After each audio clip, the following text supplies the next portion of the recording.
Hello everyone, welcome back to my channel once again. Um I am making this video because I wanted to give y'all an update on what's been going on. Yes, something more has been going on since my last video.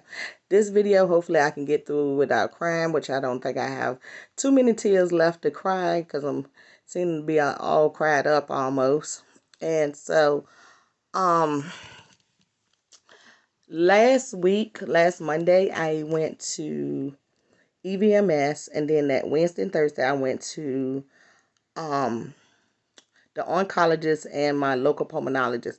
I go to EVMS because in 2002, I had a dermoid cyst the size of a grapefruit on my right ovary that they had to remove. So they've been keeping an eye on my left ovary over the past 10 years, it feels like. um Making sure that that's okay, but it also had a cyst on it, dermal cyst, but not as big as the one that was on my right over. So they just, been steadily watching it and watching it. So last Sunday, I couldn't go to sleep, which I should have known that something was not going to be right when I went to the appointment to EVMS, because it seems like every time I can't get to sleep the night before a doctor's appointment, when I go to the doctor, I'm about to get some kind of type of news, bad news. So yeah, I have those instincts now. So I go to EMS, get the ultrasound done. The doctor says, oh, we see a dermal cyst, a solid, and a fibroid, which I'm like, ooh, that's a lot to be on one ovary. And so, he said he's going to suggest to the oncologist that they go ahead and remove it. So Wednesday came, I go to the oncologist. He said, okay, I know about your ILD, your lung condition and stuff, but we need to remove your ovary, your uterus, everything else that's going to come out with it. And so I'm like, okay, fine with me. I don't plan on having no more kids anyway. Quan 23, I mean, I done already lost a son, one son. So, I could just wait to be someone's grandma. So he uh, said that I would have to get clearance from both of my pulmonologists and also my cardio doctor, which I had an appointment with the local pulmonologist, which worked out well before I could get the hysterectomy surgery, which is scheduled for December 10th. I do know that, and I will be spending the night because of, my lung condition, and they want to keep a 24-hour watch on me, which is fine with me because I don't want to get home and something goes wrong, which not saying that, after they release me that something couldn't go wrong, but, the first 24 hours is the critical hours.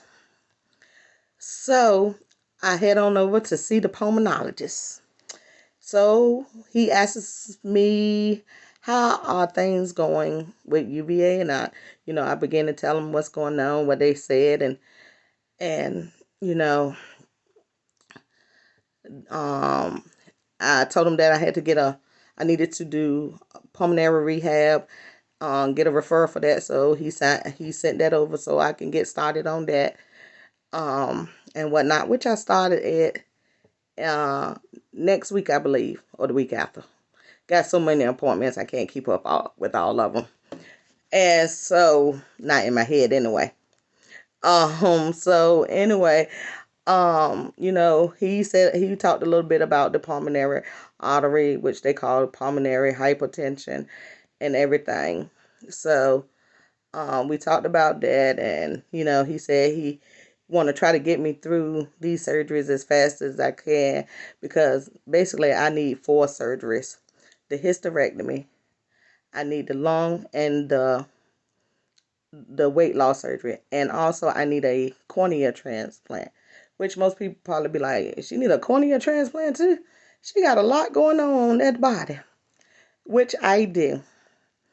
So, the cornea transplant, the reason why I need that is because I have keratoconus, which is the coning of the cornea.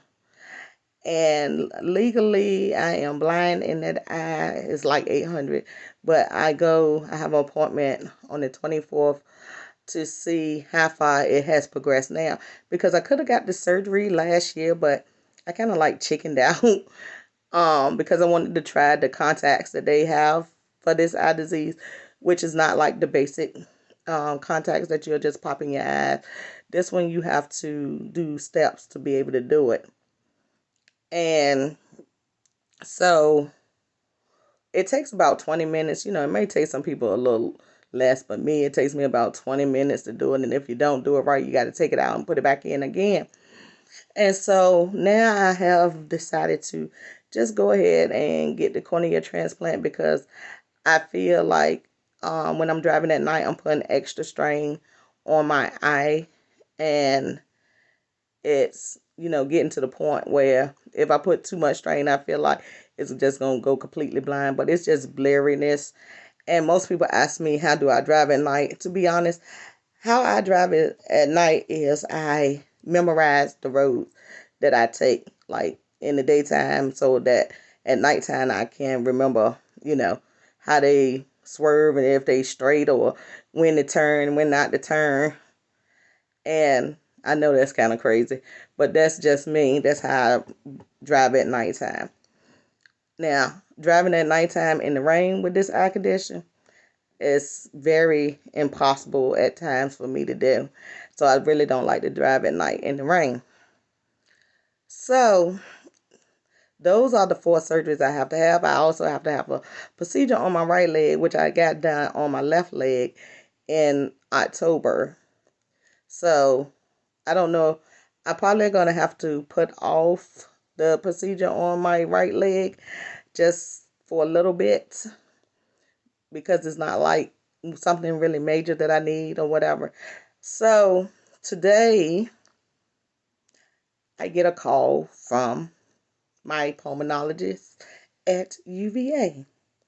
So when she calls herself, I automatically knew that something was going to be wrong.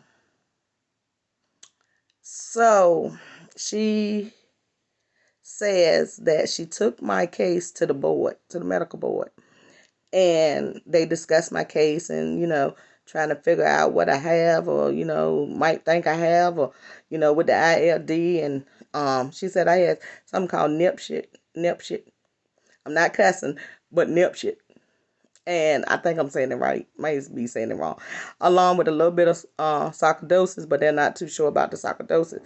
But the first one that I plainly messed up or probably ain't saying right, they know I have that because it's tumors and mass and scarring of the lungs that are irreversible.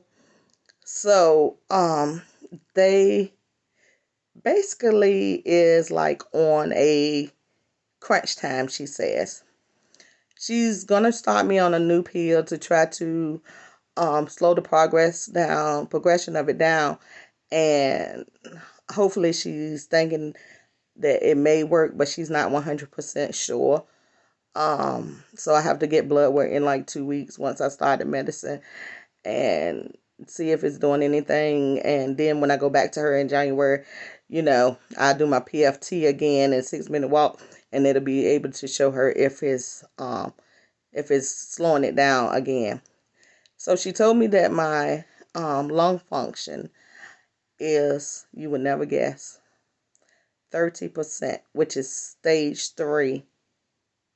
Um, if I get to stage 4, if I drop below 30, I will be in stage 4, which they call the ending life, the ending cycle, meaning, that's it. Anytime, that you get below 30, that's when it's more complicated, meaning that my lungs are really barely even working. So she says that they're on crunch time because she asked me, do I have a appointment with the weight loss doctor? And I told her no, not as of yet because I have another meeting to go to before I see him again.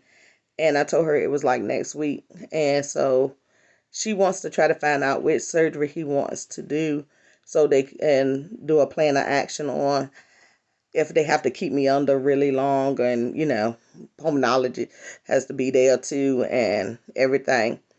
So